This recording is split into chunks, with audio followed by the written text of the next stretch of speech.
ব্রাজিলকে আজকে সতর্ক থাকা উচিত। টু বি ভেরি অনেস্ট, ব্রাজিলকে আজকে সতর্ক থাকতে হবে। কেন সতর্ক থাকতে হবে?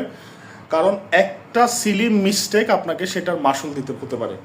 একটা সিলি মিস্টেক আপনাকে সেটার মাসুল দিতে হতে পারে। বিশেষ করে আমাকে দানিলো সাইডটাকে একটু নড়বড়ে মনে হয়েছে সোফার। বাট হ্যাঁ, 3টা ম্যাচে প্রথম ম্যাচটা ছাড়া আমি বলবো যে দ্বিতীয় এবং তৃতীয় ম্যাচে সে ভালো ডিফেন্স করেছে। আই মিন রাইট ব্যাক হিসেবে ভালো করেছে। কিন্তু আমি চাই আরও একটু সলিড ডিফেন্স তারা যেন মেকশিওর করতে পারে ডিউরিং দ্য ম্যাচ। কেননা জাপান আপনাকে কোনো স্পেস দিবে না, কোনো ভুল করলে সেটাকে অবশ্যই ইউটিলাইজ করার ট্রাই করবে। সো জাপান ওই ধরনের খেলা খেলে থাকে। আর জাপান আমার পয়েন্ট অফ ভিউ থেকে আপনার পায়ে বল রেখে খেলবে। জাপান কখনোই আপনাকে ওদের পায়ে বল রেখে খেলতে দিবে না। ওরা চাইবে কাউন্টার অ্যাটাকে যেতে। আর জাপান এমন একটা দল যারা টিকি টাকা ফুটবলে অভ্যস্ত। ফর এক্সাম্পল, আপনি যদি হাই প্রেস করেন সেই ক্ষেত্রে বড় ভুল করবেন। হাই প্রেস জাপানের এগেনস্টে যদি করেন সেই ক্ষেত্রে আপনি বড় ভুল করবেন। সেটা নেদারল্যান্ড ম্যাচে আমরা দেখতে পেয়েছি। নেদারল্যান্ড কিন্তু হাই প্রেসিং ফুটবল খেলতে চেয়েছিল, নেদারল্যান্ড ইনস্ট্যান্ট অ্যাটাক করতে চেয়েছিল, বাট নেদারল্যান্ড সফলও হয়েছিল, কিন্তু আলটিমেটলি জাপান সেটা রুখে দিয়েছে। সো আপনি যদি জাপানের এগেনস্টে হাই প্রেসিং ফুটবল খেলতে চান সেই ক্ষেত্রে এটা আমার পয়েন্ট অফ ভিউ থেকে আপনি ভুল করবেন। আনচেলত্তির উচিত মিডটাকে ব্লক রাখা।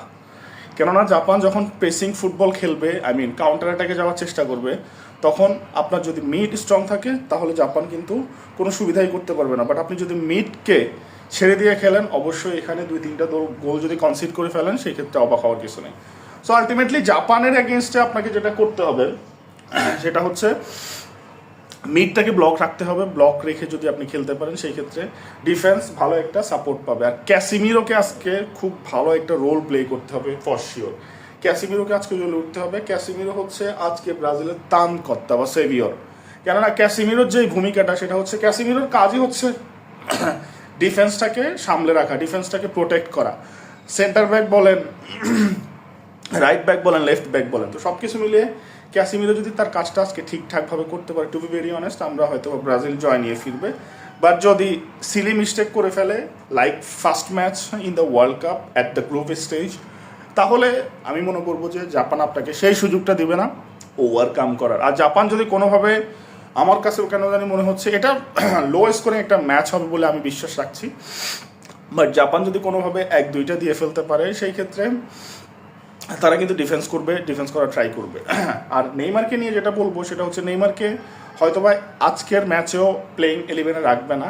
যদি ফার্স্ট হাফে ব্রাজিল গোল খেয়ে বসে সেটা যদি শোধ করতে না পারে, সেকেন্ড হাফের শুরুতে আমরা নেইমারকে দেখতে পাবো।